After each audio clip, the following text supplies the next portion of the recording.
João 7,10. Mas quando seus irmãos já tinham subido à festa, então subiu ele também, não manifestamente, mas como em oculto. Ora, os judeus procuravam-no na festa e diziam: onde está ele? E havia grande murmuração entre a multidão a respeito dele. Diziam alguns: ele é bom. Outros diziam: não, antes engana o povo. Todavia ninguém falava dele abertamente, por medo dos judeus. Mas no meio da festa subiu Jesus ao templo e ensinava. E os judeus maravilhavam-se, dizendo: como sabe este letras, não as tendo aprendido? Jesus respondeu e disse-lhes: a minha doutrina não é minha, mas daquele que me enviou. Se alguém quiser fazer a vontade dele, pela mesma doutrina, conhecerá se ele é de Deus ou se eu falo de mim mesmo. Quem fala de si mesmo busca a sua própria glória, mas o que busca a glória daquele que o enviou, esse é verdadeiro, e não há nele injustiça. Senhor Jesus, o Senhor subiu secretamente àquela festa. E era a festa dos tabernáculos. Porque os seus irmãos disseram: você não fala a verdade? Então vamos à festa e manifeste ao mundo. Jesus disse: não é minha hora ainda. Eles foram à festa. Mas no meio da festa era a hora dele. Ele chegou no meio da festa e ali manifestou o que o Pai tinha dito para que ele manifestasse, ele falasse. Senhor, tu tens subido à festa ocultamente nesse tempo. Sim, ninguém viu, ninguém sabe, o mundo religioso, os religiosos não viram o Senhor subir. Mas quando estava a festa acontecendo, o Senhor pregou para eles lá no templo, para que eles ficassem inexcusáveis. Senhor, nesta manhã, queremos caminhar um pouco sobre esta palavra, confiante que o Senhor nos ungirá para isso, no nome de Jesus Cristo. Amém. Pode sentar, e quero dizer para Mondiberto, essa primeira parte pode deletar, só entra a partir da leitura. Tá? Eu me perdi no tempo aqui, fiquei até preocupado. Eu quero dizer para vocês, para abrir o assunto nesta manhã, tem muita escritura aqui e vamos trabalhar dentro disto, tá? Enoque não morreu, ele foi transladado. Elias não morreu, ele foi transladado. A noiva não morrerá, será transladada. O Senhor Jesus, ele fez duas coisas. Ele foi as primícias da ressurreição e ele foi trasladado. Ele fez as duas coisas, ressuscitou e trasladou. Porque no primeiro dia da semana, eles o encontraram ressuscitado. Depois, lá em Betânia, 40 dias, ele foi trasladado. A noiva não entrará na ressurreição, ela será trasladada, porque só ressuscita quem morre. Então ela será trasladada. O Senhor Jesus ressuscitou e trouxe os santos, a igreja do Antigo Testamento, que era parte dele antes. Agora, o Senhor Jesus também ressuscita através das 7 eras da igreja que dorme. Uma ressurreição do lado de lá, outra ressurreição para cá. E uma trasladação, que é da noiva. Então são 3 trasladações e 3 ressurreições. Do Antigo Testamento, do Senhor e da igreja das eras. A noiva, ela será trasladada. Tá? Sobre isso,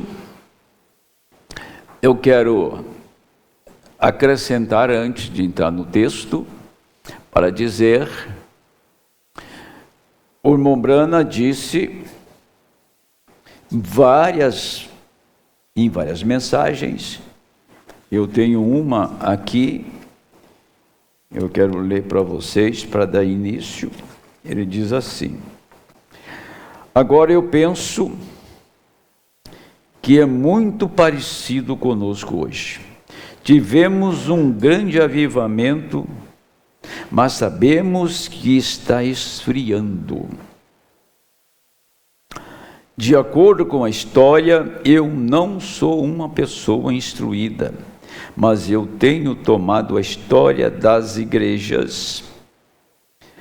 Os pais Niceia, as 2 Babilônias, Dislope, e assim por diante. E descobri que qualquer reavivamento dura apenas cerca de 3 anos. Isso é quase o tempo que dura. Mas isso vem acontecendo há cerca de 15 anos, porque acho que é o último que teremos. Então estamos perto da vinda do Senhor. O avivamento durou 15 anos do irmão Brana, sendo 5 vezes mais do que os avivamentos que aconteceram na Escócia, na Índia, o avivamento do norte da África, o avivamento de Gales e o avivamento da Rua Azusa, na Califórnia, em Los Angeles. 5 vezes. Então Deus cavalgou 5 vezes mais ao mundo no avivamento do irmão Brana, tá? E 5 é graça. O mundo teve oportunidade por 15 anos. Os pentecostais tiveram oportunidade por 15 anos. E de lá para cá, entramos num declínio. Depois dos anos 70, depois da morte do irmão Brana, o mundo foi se declinando. Entrando o avanço científico, entrando a modernidade, o modernismo, e o mundo foi se modernizando, se degenerando, e foi afastando de Deus de uma maneira assim gradativa e continuamente afastando de Deus. Chegamos hoje neste lugar. Chegamos num tempo agora insustentável, tá? Insustentável. Bem-aventurado os que se livrar desta geração. Como Deus guardou Noé da geração perversa dele, então Deus tem semente aqui que Ele irá guardar desta geração, que é a mais perversa que tem. Não há nada pior do que isto. Então, isso está nos arremetendo a quê? Se está tão ruim, porque se você pegar os avivamentos, quando chegou lá o homem que Deus enviou, estava em plena decadência aquilo. Vamos pegar o país de Gales, que estava numa orgia, e Deus enviou o avivamento, e as casas, que eram casas noturnas, passaram a ser igreja, onde converteram 100 mil almas em 9 meses. Hoje, a Europa, as igrejas que antigamente, as igrejas que eram casas noturnas e que passaram a ser igreja, hoje inverteu. As igrejas hoje passaram a ser casa noturna. Voltou na mesma condição.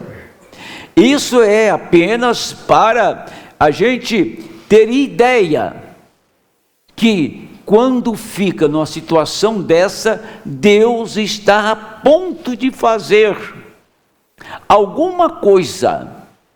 Então nós estamos num tempo, e o profeta, vocês observaram a leitura, que ele diz, o último avivamento foi do profeta. Quando você lê, e foi divulgado, e está na mensagem, que haverá um poder que impactará o mundo. Mas escuta, não vá pensar, porque avivamento atrai todo tipo. Avivamento traz todo tipo de gente para dentro. Não terá mais nenhum avivamento. Apenas o indivíduo, o eleito, recebe adoção. Adoção. Então ela começa a falar como o Senhor Jesus falou. Aquele que crê em mim também fará as obras que eu faço. Então, isso vai ser para o indivíduo, não vai ser nada público, não vai haver divulgação através dos meios de comunicação, ninguém saberá absolutamente nada. Só quem recebe esse poder para ser trasladado. Elias recebeu esse poder de trasladação e Deus o tirou da terra, como foi Enoque, tá? Agora, o que acontece é que, da maneira que o mundo está, ele vai dar continuidade, mas com a tirada, com a saída dos eleitos da terra, então quem deixa este lugar, aqui, esse globo, é o Espírito de Deus. Assim que o Espírito de Deus deixa a terra, não haverá mais intercessão. Se não tem mais intercessão, não tem mais cura divina, porque a cura é pela intercessão. A palavra não está mais aqui, não terá uma dor de dente para ser curada. Tá? Nenhum medicamento fará efeito, porque todo medicamento é uma criação de Deus através de alguns recursos da terra. Tudo termina, então o mundo vai percebendo que as coisas estão ficando pior. Porque não tem mais cura, e porque agora Deus saiu da terra, o mundo vai ficar ausente, o mundo vai ter a ausência plena de Deus. Deus está na terra porque o corpo de Jesus Cristo está na terra. Deus está aqui porque ainda tem um remanescente. Mas assim que ele tirar este remanescente, então o mundo vai experimentar o período mais caótico que já houve na história, um caos. Vocês não pensaram que a cura divina através da intercessão, mas a palavra não está mais aqui na terra. A libertação, Deus tem sustentado essa coisa por amor à noiva, porque ela está aqui. Então, não vai demorar muito tempo que muitos irão experimentar o período mais amargo da história do homem na terra, quando a noiva sair daqui. a ira de Deus está fervendo. Ele não pode derramar sua ira aqui, porque a semente está aqui. Assim que a semente for tirada, a ira de Deus desencadeará na terra, e isso tornar-se-á um caos. Por isto que tudo que você puder investir, clamar e servir a Deus nesse tempo, faça. E vou lhe dizer algo seguro: nós estamos, cada um que está me ouvindo através da nação e outros ministros falando, é a última oportunidade. Ou fazemos dessa vez, ou nunca mais. É a sua última oportunidade. A última oportunidade Deus tem nos dado. Tá? Nós temos um trabalho de oração na sexta-feira aqui. O irmão Milton, o irmão Adalto estão aqui. E logo à tarde eu chego para encerrar com eles aquele período. E nós oramos praticamente de segunda a sexta e domingo pela manhã. É o que nós fazemos. Ou faz agora, gente, ou não faz mais. Quando que você vai orar? Na tribulação não tem resposta à oração. Deus não está aqui para te ouvir. Depois do rapto não tem um ouvido para te ouvir. Depois do arrebatamento tudo está encerrado. Pastor, eu não creio nisso. Tá bom. Você terá experiência própria de viver esse horror. Você acha que estou pregando aqui há esses anos todos aqui, para quê e por quê? É para te despertar? É para acordar a semente? Para despertar a semente? Agora, uma coisa eu digo: você joga água na terra. Qual o propósito da água na terra? É para fazer a semente germinar, não é? Qualquer pessoa tosca que sabe que se põe uma semente na terra, você tem que pôr água nela, não tem? Para que ela germine e reproduza. Agora, você coloca um vaso lá na sua casa só de terra e joga água todo dia nele. Vai nascer alguma semente ali? Mas não foi por falta de água, foi por falta de semente. Pregue a palavra, pastor. Pregue a palavra, pastor. Pregue a palavra, pastor. A palavra é a água da vida. A palavra é a chuva. Mas está caindo numa terra, você é terra, sabia? Que não tem semente. Não dá nenhum resultado. Encharca a terra e passa todo o período e não acontece nada, porque não tem semente. Agora você vai querer fazer que a terra bota uma semente para fora, quando não tem semente ali? Bote uma planta para fora, quando não tem semente ali? É por isso que nós estamos vendo a escassez de amor, a escassez de dedicação na vida cristã. É por isso que nós estamos vendo pessoas indo embora assim da igreja de uma maneira espantosa. É por isso que pessoas dormem no culto, é por isso que pessoas olham para o pastor, não está entendendo nada, porque se entender o mínimo, vai chamar a atenção dela, ela vai levantar, né? Como diz lá aquela música antiga: levanta, sacode a poeira e dá a volta por cima. Levanta, sacode a poeira e dá a volta por cima. Levanta, sacode o homem que você é, sacode a mulher que você é, sacode a sua natureza, sacode o seu ego, joga tudo para fora e tome a Deus em sua palavra e seja um cristão genuíno. Sirva a Deus. Essa é a nossa oportunidade. Deus tem abrido, revelado os seus mistérios, enviado o seu profeta. Temos todos os recursos dos céus neste tempo. Tudo que Deus tinha no céu, Ele enviou aqui na terra. Isso por amor à semente eleita. E nós temos isso aqui em abundância. Todo este tempo que nós estamos ouvindo a palavra, lendo a mensagem, ouvindo a mensagem, um dia isso será tirado. Vai ser um choque funesto, vai ser um silêncio que vai te ensurdecer, vai ser um choque, vai ser uma coisa tão impactante quando a noiva for embora daqui, que você não tem ideia o que vai acontecer quando ela for. E logo que os dias vão se passando, e eles vão percebendo que algo mudou, algo tem mudado no mundo, alguma coisa tem mudado, e logo em seguida vai ouvir uma voz: você está esperando rápido? Já se deu. Nunca fomos tão advertidos como somos hoje. Amém?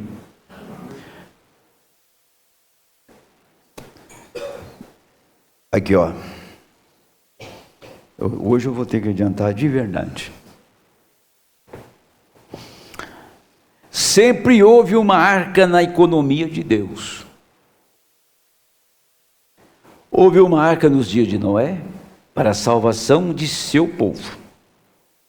Houve uma arca nos dias da lei, a arca do testemunho nos dias da lei.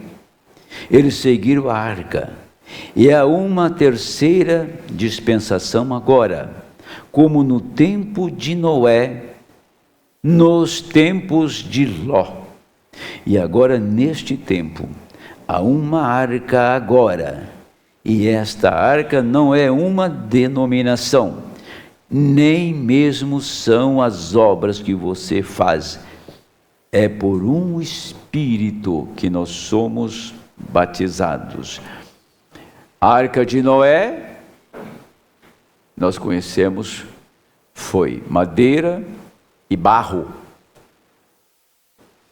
Madeira e barro tirou Noé do juízo. Madeira de acácia e betume. Betume, que guardou Noé dentro da arca. Nos dias de Moisés, foi a arca de madeira revestida de ouro que tirou Israel e pôs na terra prometida.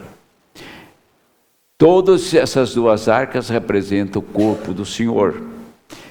Agora tem uma mensagem, uma arca novamente. Só que quando Noé entrou na arca, o mundo não viu. O mundo não viu. O mundo só percebeu que Noé tinha entrado na arca depois que a chuva começou a cair, que já era tarde. Israel que viu aquela arca, Israel que viu a arca ir na frente das batalhas, destruir os inimigos. Israel que foi guardado por aquela arca 40 anos, eles não viram a arca entrar na terra. Quando a arca entrou na terra, eles estavam mortos. Josué e Caleb saiu com a arca, entrou com a arca. Nós entramos na arca, entramos na palavra, entramos no Espírito. Há duas coisas: você entra no Espírito e o Espírito entra em ti. Então você e a arca se tornam a mesma coisa. Todo o material da arca está no homem. O ouro está no homem, que é divindade. A madeira que aponta para a humanidade está no homem, tá? O que estava na arca de Noé estava em Noé. O que está nesta palavra está em você, que é Cristo, que é o Espírito de Deus, que é Deus manifestado nesta hora em carne humana, através de peles mortais de homens e mulheres frágeis, mas que podem manifestar a glória e o poder de Deus. Porque mudar uma pessoa neste tempo, pôr roupa na mulher neste tempo, levantar um homem neste tempo para ser varão e andar contra a modernidade deste dia. Ó, eu estou vestido aqui, ó, estou aqui, ó, tá? Estou de terno, gravata. Gosto muito desse terno aqui porque ele é azul. Eu gosto de tudo que é azul, né? O céu deve ser azul porque eu gosto do azul, entendeu? Então, isso aqui está ultrapassado. Isso aqui está ultrapassado. Isso aqui Agora, se você chegar, andar na rua de terno, se você colocar uma bermuda, fazer umas tatuagens, colocar uma camisa assim, né, cheia de desenho, uma camisa toda colorida, aí você está no pique. Para você ver o quanto a mente do homem está pervertida. Eles perderam toda a referência da decência. Esta é a verdade. Mas o que eu quero nesta manhã passar para vocês, vou entrar aqui, não vai ser muita coisa não, porque meu tempo foi gasto aqui, e aqui está. Escute bem isso agora, eu vou ler a mensagem Sentinela. Como está a noite? Essa pergunta é feita para mim. Essa pergunta é feita para você, Sentinela. Como está a noite? Isaías. E como Isaías no seu dia, ele estava falando que Deus fez dele uma sentinela. Deus comparava seus profetas com águias. E como eu sempre tenho pregado sobre o assunto de águias. A águia é o pássaro que pode ir mais alto do que qualquer outro pássaro. Ela tem que ter uma constituição, né? A palavra constituição que nós lemos ali no quinto selo, né? Constituição. Ela é constituída, quer dizer, ela é feita disto. Deus te fez diferente. Deus te fez diferente. Se você não fosse diferente, você tinha que estar alienado à modernidade, ao mundo, e estava em alguma igreja moderna. Deus te fez diferente. Você é constituído de uma maneira diferente. Deus abriu um canal para a palavra chegar na sua alma. Deus abriu um canal para você entender a voz dele, para você compreender o seu idioma. Nós temos o idioma do céu, nós temos o idioma divino. Nós fazemos a leitura da palavra e entendemos o que Deus quer fazer, o que Deus está fazendo e o que Ele fará, porque nós entendemos a língua do céu.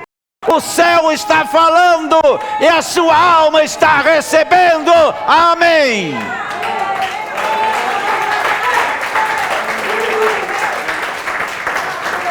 Entender. Deus se fez diferente. Você foi constituído diferente. Você não vai dar certo no mundo. Você não vai dar certo com a modernidade. Você não vai dar certo pintando o seu rosto, cortando o seu cabelo. Você não vai dar certo se vestindo como um homem moderno. Você não vai dar certo lá fora fazendo o que eles fazem. O seu lugar é aqui. O seu lugar é na presença de Deus. O seu lugar é lá na eternidade. Sim, é lá do outro lado. Lá é o seu lugar. Eu não sou daqui. Você não é daqui. Eu sou de um outro país. Eu sou de uma outra região. Eu tenho uma outra constituição. Eu não tenho a cabeça enferrujada. Eu não tenho zinabre na cabeça. Eu não tenho um coração cheio de maldade. O nosso coração é circuncidado pela palavra. Nós falamos com brandura, falamos com doçura, recebemos a palavra, amamos a palavra, servimos a Deus. Eu não posso querer que o Fábio seja como eu.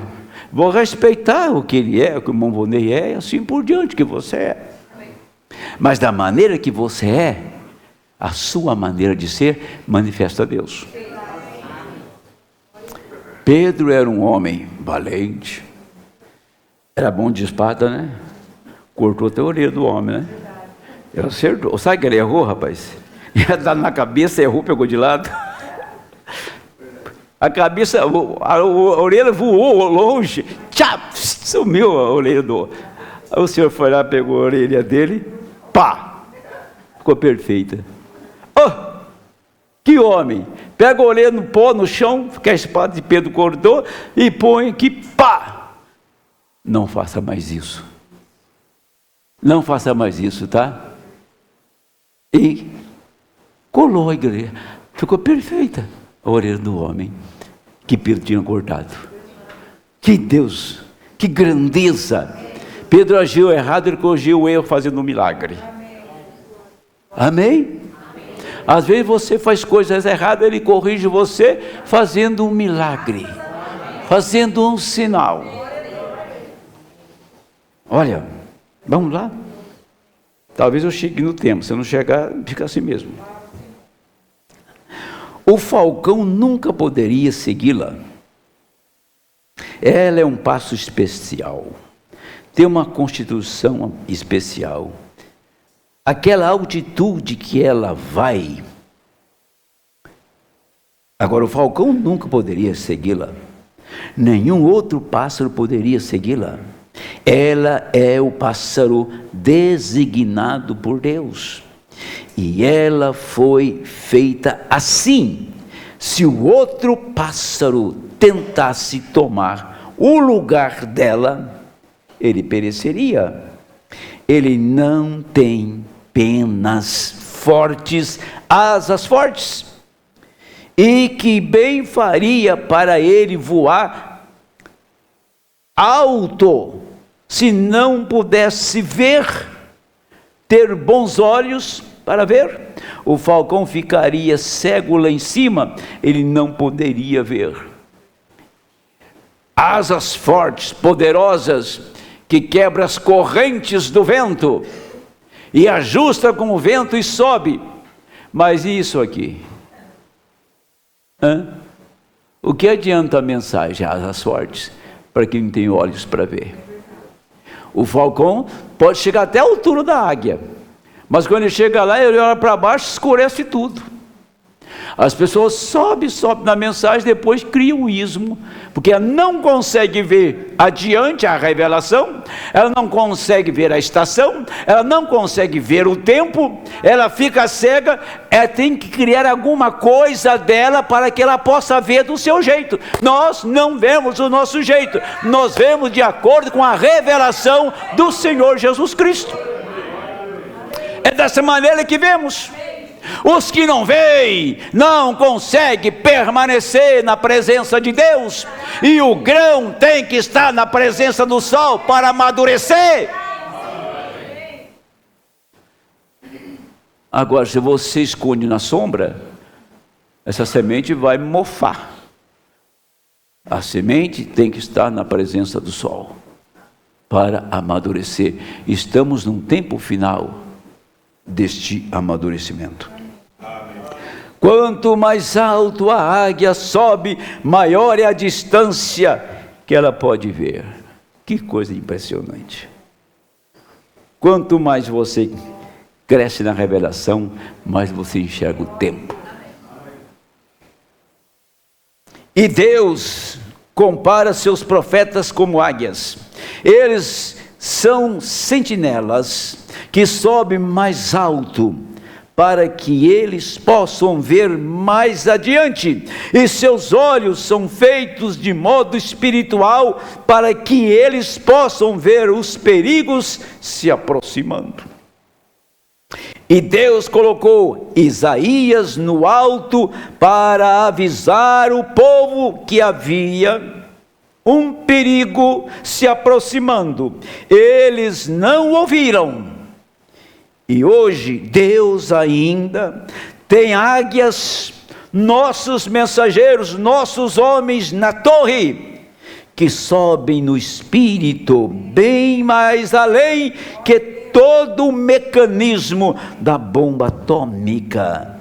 Pesquisas científicas, ele tem homens que são especialmente designados para este propósito, que sobem as muralhas do Calvário em nome do Senhor Jesus, ficam no topo da cruz e podem enviar a mensagem. Assim diz o Senhor, a visão espiritual deles é muito maior do que de todo sacerdote do templo, muito além do homem comum na caminhada da vida, porque eles são espiritualmente designados para o trabalho para o qual Deus os tem chamado. Portanto, é necessário prestar atenção quando nós ouvimos das coisas que estão se aproximando. Ninguém chegava mais do que esse homem. Ele estava acima do sacerdote. Ele estava acima de todos os religiosos e sábios. Deus designou aquele homem e pôs no alto da torre. Se o sacerdote quiser saber alguma coisa, tinha que perguntar para o homem da torre. Se o rei quiser saber alguma coisa, tinha que ir no homem da torre, tá? Todos que queriam informação, como estava o tempo, que estação que era, o que estava acontecendo, qual era o perigo iminente, tinha que ir ao homem da torre. Por isso, o irmão Branham é o homem da torre, e constituiu homens da sua mesma natureza, do seu mesmo naipe, para subir às alturas da revelação, e olhar para o povo e dizer: e está vindo algo aí, há um perigo iminente, haverá um arrebatamento, haverá uma ressurreição, e os santos estarão aqui. Tem uma bomba atômica que está para explodir qualquer hora, tem países prontinhos para a guerra, é só Deus liberar, tá? Então, eles, quanto mais alto, quanto mais Deus revela, mais eles enxergam, e chega e diz: olha, lá está acontecendo tal coisa, assim, assim. É uma advertência. Se você não escuta o homem da torre, você irá perecer. O homem da torre é a mensagem, o homem da torre é o profeta. E Deus levantou homens, constituiu homem com essa habilidade para ver o tempo e ver a hora e advertir o povo. Sacerdote, Isaías levantou a uma altura tão alta que disse: uma virgem vai conceber, uma virgem vai dar à luz uma criança, essa criança vai ser Deus. Camarada é maluco, é? Tem duas coisas aí. Primeiro, diz que a criança é Deus. Segundo, ela é virgem, fora de cogitação. Você já leu essa mensagem? Então, se você leu, você vai recordar que eu bolei aqui. Em 1964, Branham, pregando em Phoenix, ele fez esta afirmação: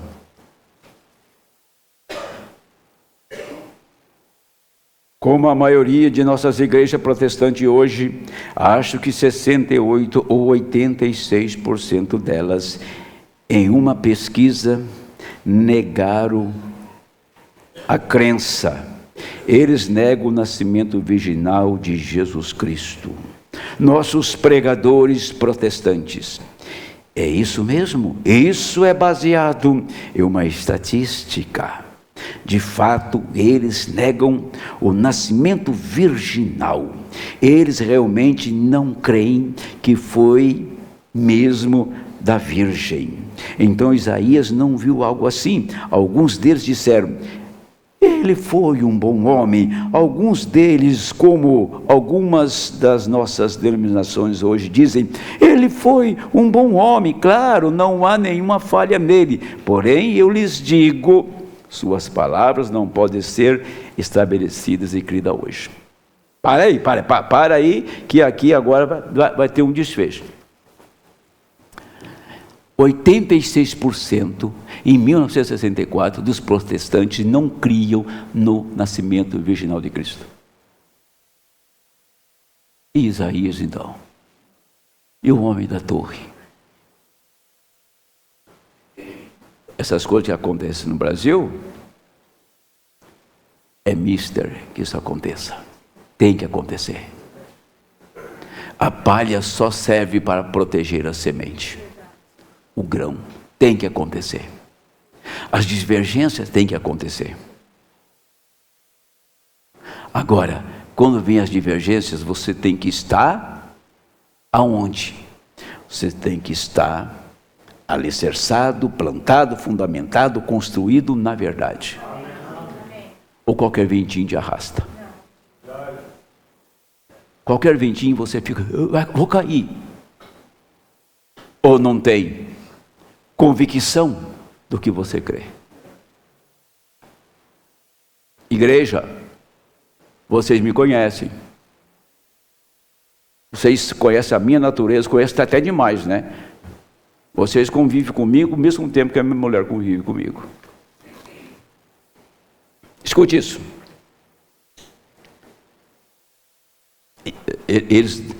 Quando eles falaram que os pregadores não criam, 86%, uma estatística, não criam no nascimento virginal, aonde ele estava levando essa igreja?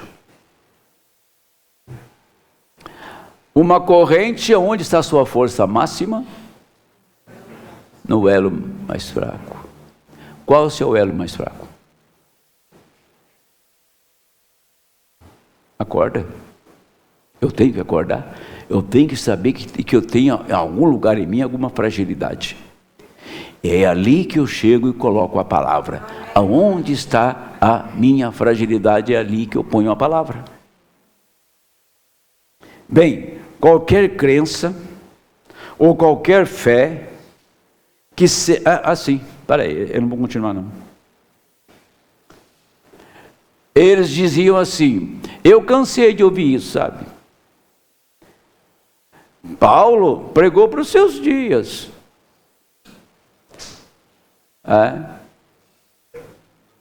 Será que tem alguma cabeça ruim aqui, né, me ouvindo nessa hora?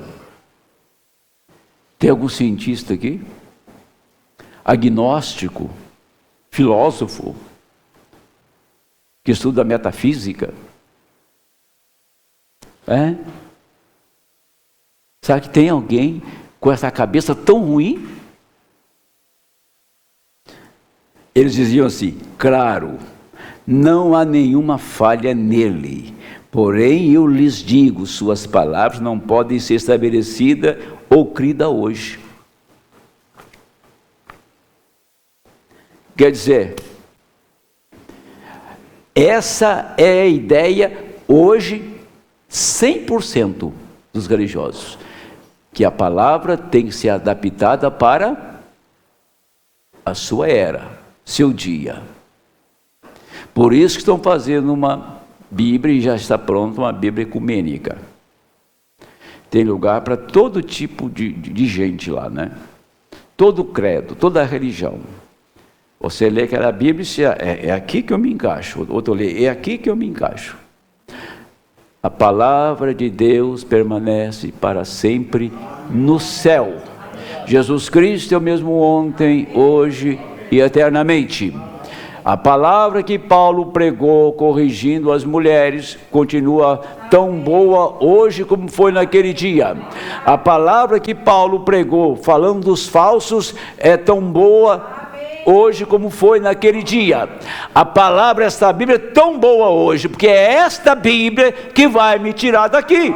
É essa Bíblia que vai transformar o meu corpo. É essa Bíblia que vai me fazer voar para a glória. É essa Bíblia que vai me colocar na eternidade. Esta Bíblia é revelada, a palavra aberta nesta hora. Ele disse: então, eu mudaria agora por um momento e chamaria sua atenção agora, ou para o real, né? Eu chamaria sua atenção agora para o rei dessas águias, ou profeta, ou sentinela de torre, que o próprio Senhor Jesus Cristo, que é o próprio Senhor Jesus Cristo. E nestes dias em que estamos vivendo, são muito mais importantes do que o dia em que ele esteve aqui. Deixa eu frisar isso aqui. Esses dias que estamos vivendo, palavra do profeta, que são muito mais importantes do que aquele dia que ele esteve em carne na terra. Ao ponto de quando ele estava às vésperas da crucificação, ele falou mais da sua segunda vinda do que a sua ascensão. Se você observar as Escrituras cuidadosamente, você constatará que bem antes de sua ascensão, ele profetizou das coisas que aconteceriam neste dia. Ele sabia que teria de ser crucificado, ele sabia que teria que sofrer, o inocente pelo culpado. Ele sabia que sairia da sepultura no terceiro dia. Ele sabia como seria a sua crucificação, como seria a sua rejeição, a dor. Até hoje, nenhum mortal pode conceber uma agonia do sangue, do suor virar sangue. Já tentaram, tem um médico aí que fez pesquisa, fez trabalho, mas ninguém consegue conceber a agonia tão intensa do Senhor, que o seu suor começou a correr sangue. Diz que essa agonia seria insuportável para um mortal, e ele suportou. Quando ele estava tomando o meu lugar, tomando os meus pecados, ele assumiu isso. Para depois eu pegar essa palavra aqui e jogar no ventilador. O inocente pelo culpado, ele sabia que sairia da sepultura no terceiro dia, ele sabia que não havia poderes que poderiam segurá-lo na sepultura. Porque a palavra de Deus tinha dito: não deixarei meu santo ver a corrupção, não deixarei sua alma no inferno. Não havia poderes que pudessem quebrar aquela profecia. Sua palavra será verdade. Ele e ela se cumprirá em seu tempo. Ele sabia que ia sair da sepultura. Ele sabia que ele ia ressuscitar. Ele sabia que ele ia no inferno e tirar aquelas almas que estavam no paraíso. Ele sabia de tudo, que o seu corpo não apodreceria. Tudo o Pai tinha revelado a ele. Sabe o que Deus tem feito com a sua noiva? Tem revelado a ela como ele revelou ao Senhor Jesus Cristo. Ele tinha dúvida da sua ressurreição, ele tinha dúvida da sua transformação, Ele sabia que a sua alma não ficaria no Hades e o seu corpo não se corromperia, e que ele ressuscitaria num corpo de glória no terceiro dia. Ele sabia. Então ele vem agora, no tempo do fim, abre os mistérios, puxa a ponta e rompe os selos e começa a mostrar o que ele foi durante as eras e o que ele foi antes das eras. Ele mostra que ele estava envolto, escondido em 7 mistérios, que são os 7 selos, e que quando soou os trovões, os selos foram abrindo e revelando quem é ele. E quando ele começa a revelar quem é ele, então automaticamente, simultaneamente, também ele revela quem é você. Você não pode ter a revelação de Jesus Cristo sem você mesmo ser revelado. Entenderam? À medida que ele mostra quem ele é, você descobre quem você é também. À medida que ele disse lá que a sua alma não ficaria no Hades e nem o seu filho veria a corrupção e que ele ressuscitaria no terceiro dia, ele está dizendo que haverá uma ressurreição. Esta igreja aqui chamará os mortos. Ele está dizendo que você será trasladado no abrir e fechar de olhos, que haverá um arrebatamento e que esse arrebatamento é para você. Se não for assim, nós estamos lendo a Bíblia e a mensagem como religiosos. Mas uma coisa eu quero dizer para vocês, o que ele disse. E nós vamos ler na Bíblia isso. E ele tinha confiança que aquilo que o Pai tinha dito, o Pai era capaz de cumprir sua palavra. Portanto, o grande coração que estava dentro dele, o qual era o trono de Deus, em seu coração ele sabia que aquele grande momento, a prova viria para provar todas as nações. Provar todas as pessoas. Portanto, ele sabia que a grande pergunta não era se ele ressuscitaria. A pergunta que ele fez, presta atenção, aqui todo mundo é alfabetizado, né? Todo mundo sabe que é uma pergunta, não sabe? Então tá. Então, no final da frase tem um sinal, não tem? É interrogação. Então, é uma pergunta. Ele sabia de tudo. Até aqui estamos vendo, não estamos? Prestando atenção nisso? Se você estiver dormindo, vá no banheiro, lava o rosto.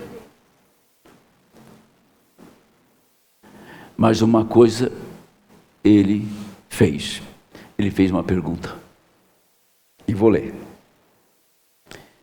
Qual a pergunta que ele fez? Ele sabia que a grande pergunta não era se ele ressuscitaria ou se ele seria crucificado de acordo com as Escrituras, ou se ele subiria ao alto e o Espírito Santo viria.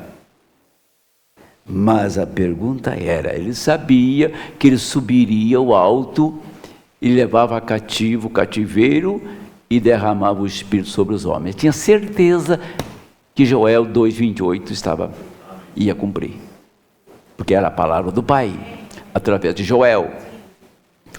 Haveria alguma fé na terra? A pergunta dele agora. Haveria alguma fé na terra no tempo da sua vinda? Essa é a pergunta dele. Aí ele perguntou. Sabe onde está isso? Pode ler comigo. São Lucas 18. No final diz assim: digo-vos, versículo 8, que não, peraí, 18, peraí, a palavra do fariseu, Está aqui, é isso mesmo. Versículo 8. Digo-vos que depressa lhe fará justiça, quando, porém, vier o Filho do Homem, porventura, achará fé na terra? Pode ver que tem uma interrogação aí. Essa é a pergunta que ele fez. Ele sabia de tudo, mas isso ele perguntou.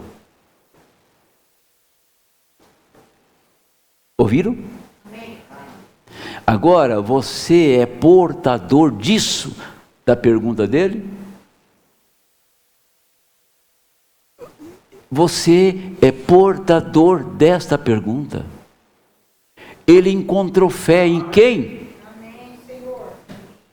Então ele falou assim, olha, eu vou fazer o seguinte, no tempo de maior aperto, de maior apostasia, no tempo da maior perversidade do homem na terra, eu tenho aqui uma carta na manga para o dia e para a hora. Eu tenho Malaquias 4. Eu tenho aqui Apocalipse 10, versículo 7, para aquele dia. E quando chegar aquele dia, eu vou puxar esta arma e vou colocar na mão deles. Vou puxar esta arma e vou dar a eles. Quando chegar aquele dia, eu vou disponibilizar, eu vou abrir o livro, eu vou rasgar o véu do sistema religioso e vou mostrar o lugar de misericórdia. Eu vou rasgar o véu e vou mostrar que a palavra voltará novamente em corpos mortais em sua plenitude. Eu vou abrir a palavra e vou mostrar que eles são templos do Senhor. Eu habitarei com eles, estarei neles. Amém. Aleluia! Então, passaram 7 eras, agora ele chega e puxa, rasga o véu e revela. Apocalipse 5, ele vem com o livro aberto e você está lá. O que adianta ele abrir o livro para analfabeto? O que adianta eu te dar um livro para você conhecer a vida do escritor, se você não sabe ler? Mas quando ele abriu o livro, ele pôs o livro na mão daqueles que sabem ler a sua palavra, daqueles que sabem ler entre linhas o que ele está dizendo, daquele que ele revelou os mistérios. E quando você lê, você vê, olha aqui, ele abriu o livro e chamou cada eleito, e eu sinto na minha alma, eu sinto no meu coração o pulsar desta chamada. Amém. Eu vou sim, eu vou me adequar, eu vou me ajustar o que esta mensagem é, vou me ajustar a esta palavra, eu vou me ajustar exatamente o que disse o 7º anjo: eis-me aqui, Senhor. Amém. Ou a gente faz ou perece. Deixa eu terminar aqui. Deixa eu terminar a frase do irmão Branham. Como a fé vem? Pelo ouvir a palavra de Deus. Esta era a sua pergunta. Haverá fé na terra quando eu voltar? Ele encontraria pessoas que creriam em sua palavra? Essa é a grande pergunta. Tem mais gente desviando hoje do que chegando, isso é a verdade. Está mais saindo do que entrando. Agora, você me dá uns 5 minutos que a gente termina. Eu não vou chegar na festa. Para mim chegar na festa, eu tinha que mostrar para vocês uma coisa. Aí eu teria que abrir um tempo maior. Jesus entrou na festa secretamente. Jesus subiu à festa e ninguém viu. De repente ele aparece lá. Ué, como que você entra no meio da multidão e ninguém te vê? Como que você atravessa quarteirões de uma cidade e passa sem ser percebido. Como que ele subiu até a festa e ninguém viu? De repente ela aparece ensinando no templo. Lembra de ontem, o irmão Fábio, o irmão Voneu viu Jesus tomou 3 homens e ninguém viu. Pedro, João e Tiago. Levou lá no alto monte e transfigurou diante deles. Transfiguração. E a glória do Senhor desceu sobre o monte. E quando Pedro pensou em fazer 3 tabernáculos, para Elias, para ele e para Moisés, a nuvem saiu uma grande voz: este é o meu filho amado. Aí ele ouviu, adoção, escute a ele. Quando a voz soou, desvaneceu a glória, se encontrar no estado natural. Eles viram Jesus transfigurado, eles viram Jesus na sua glória, eles viram Jesus do outro lado do tempo, na eternidade. Eles estavam do lado de cá no tempo, e olhando do outro lado, ele na eternidade. E o profeta diz que aquilo foi uma pré-estreia do rápido. Agora você entendeu onde temos que chegar? Entendeu onde temos que chegar? Subir no monte e ver ele transfigurado. Então ali foi a pré-estreia do rápido. Aí ele fala sobre Cecil de Maio, que fez os 10 mandamentos, o filme, e chamou Oral Roberts e outros ministros para ver o filme. Então ele fala, ali foi a pré-estreia dos 10 mandamentos, só eles conheciam, depois que foi anunciado. E na leitura, Jesus diz assim para eles: não conte a ninguém esta visão, até que o Filho do Homem seja ressuscitado dos mortos. Alguém viu? Eles contaram para alguém? Alguém sabia? Ninguém sabia nada. Eles viram o arrebatamento, ainda tinha uma jornada para frente, e ele ressuscitou dos mortos. Aí foi o tempo do silêncio. Percebe que tem dessa escritura de Mateus 17 até a sua ressurreição, tem um tempo para os 3 de silêncio. Eles ficaram silenciosos, mas eles tinham visto, contemplado o arrebatamento. Isso está acontecendo conosco? Isso está acontecendo com você? Tá? Eles viram. Você viu o arrebatamento? Talvez o seu marido, seu filho, não viu? Seu bom amigo não viu? Sua mamãe, seu papai não viu? Estão entendendo isso? Então ali é pré-estreia do arrebatamento. Houve um silêncio até que ele foi levantado dos mortos. Então o arrebatamento vai se dar e ninguém vai ficar sabendo que ali foi o tipo, o monte da transfiguração. Foi levantado dos mortos. Jesus, ele, quando levantou dos mortos, agora vocês podem falar que vocês viram, porque agora já está consumado. Agora terminou. Não precisa pregar mais sobre isso, né? Que agora isso é público. Jesus ressuscitou. Vai chegar um tempo que o arrebatamento vai ser público. Porém, já foi. Só um minuto. Vou ler 2 parágrafos aqui para encerrar, tá bom? Mensagem, junção do tempo. Ali estava ele na tumba de Lázaro, chorando como um homem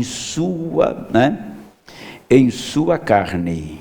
Marta disse: Senhor, se tu apenas tivesse estado aqui, meu irmão não teria morrido.